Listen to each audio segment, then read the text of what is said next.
Hello दोस्तों। तो आज हम लोग देखेंगे कामता प्रसाद गुरु का हिंदी व्याकरण। जैसा कि हमने पहले भी बताया है कि ये सभी परीक्षा के लिए महत्वपूर्ण है, तो आप लोग ध्यान से देखिए। और इससे पहले भी हमने 2 वीडियो डाल रखा है, तो आप लोग उसको भी देख लेना। तो चलो हम शुरू करते हैं। भाषागत विचार प्रकट करने में एक विचार के प्रायः कई अंश प्रकट करने पड़ते हैं। उन सभी अंशों के प्रकट करने पर उस समस्त विचार का मतलब अच्छी तरह समझ में आता है। प्रत्येक पूरी बात को वाक्य कहते हैं।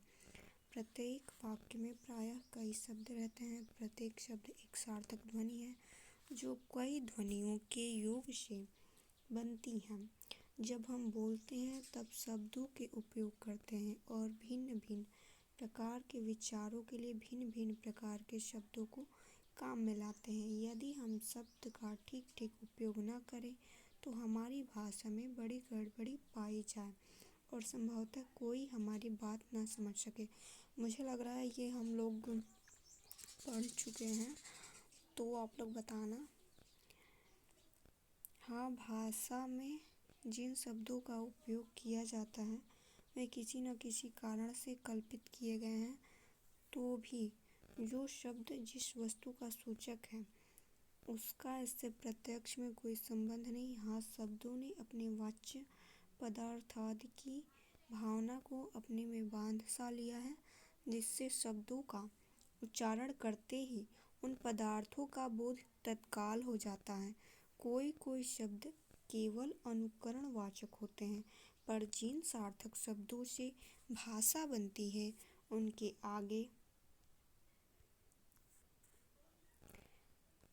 आगे ये शब्द बहुत थोड़े रहते हैं, है ना। मुझे लग रहा है इसमें कुछ पढ़ चुके थे और कुछ शायद नया है, तो थोड़ा और आगे देख लेते हैं।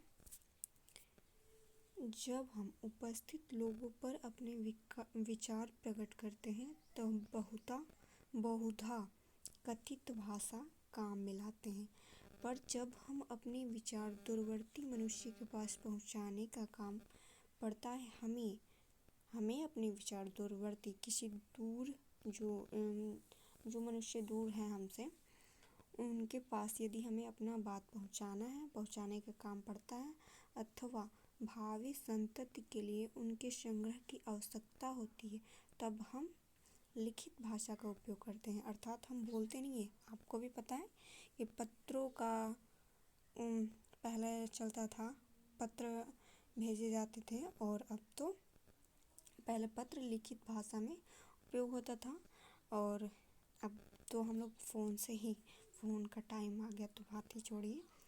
लिखी हुई भाषा में शब्द की एक एक मूल ध्वनि को पहचानने के लिए एक एक चिन्ह नियत कर लिया जाता है। किसी भी शब्द को लिखने के लिए एक एक चिन्ह चाहिए, वर्ण चाहिए, सारी चीज़ें चाहिए, ठीक है, जिसे हम क्या कहते हैं, वर्ण कहते हैं। ध्वनि कानों का विषय है, पर वर्ण आँखों का। आप लोग देखिए कितने अच्छे से समझाए हैं कामता प्रसाद गुरु, ठीक है, तो ध्यान से देखिए। ध्वनि कानों का विषय है, ठीक, पर वर्ण आँखों का है। जो वर्ण होते हैं उनको हम आँखों से ही तो देखते हैं ना, आँखों का। और ध्वनि किसका है, प्रतिनिधि है। पहले केवल बोली हुई भाषा का प्रचार था, पर पीछे से विचारों को स्थायी रूप देने के लिए कई प्रकार की लिपियाँ निकाली गई। वर्ण लिपि निकालने के बहुत समय पहले तक लोगों में चित्र लिपि का प्रचार था। पहले क्या होता था ना कि चित्रों के माध्यम से हम अपनी बात को समझाते थे, ठीक है, वही चित्र लिपि कहा जा रहा है, जो आजकल भी पृथ्वी के कई भागों के जंगली लोगों में प्रचलित है। हाँ, बहुत सारे लोग हैं जो अपनी भाषा से अपनी बातों को नहीं प्रकट कर पाते होंगे, तो उनके यहाँ चित्रलिपि का प्रचार है।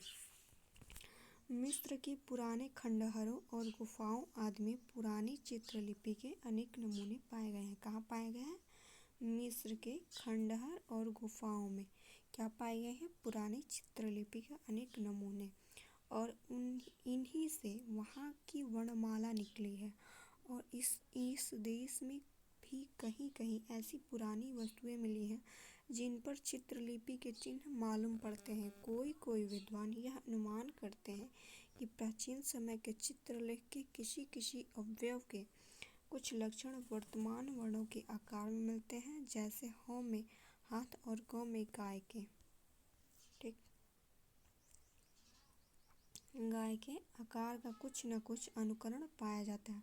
जिस प्रकार भिन्न भिन्न भाषाओं में एक ही विचार के लिए बहुधा भिन्न भिन्न शब्द होते हैं, उसी प्रकार एक ही मूल ध्वनि के लिए उनमें भिन्न भिन्न अक्षर भी होते हैं। अब हम क्या देखेंगे? भाषा और व्याकरण। क्या देखेंगे? भाषा और व्याकरण। ये हमारा दूसरा नंबर है। किसी भी भाषा की रचना को ध्यानपूर्वक देखने से जान पड़ता है कि उसमें जितने शब्दों का उपयोग होता है वे सभी बहुधा भिन्न भिन्न प्रकार के विचार प्रकट करते हैं और अपने उपयोग के अनुसार कोई अधिक और कोई कम आवश्यक होते हैं। ठीक, फिर भी एक ही विचार को कई रूपों में प्रकट करने के लिए शब्दों के भी कई रूपांतर हो जाते हैं।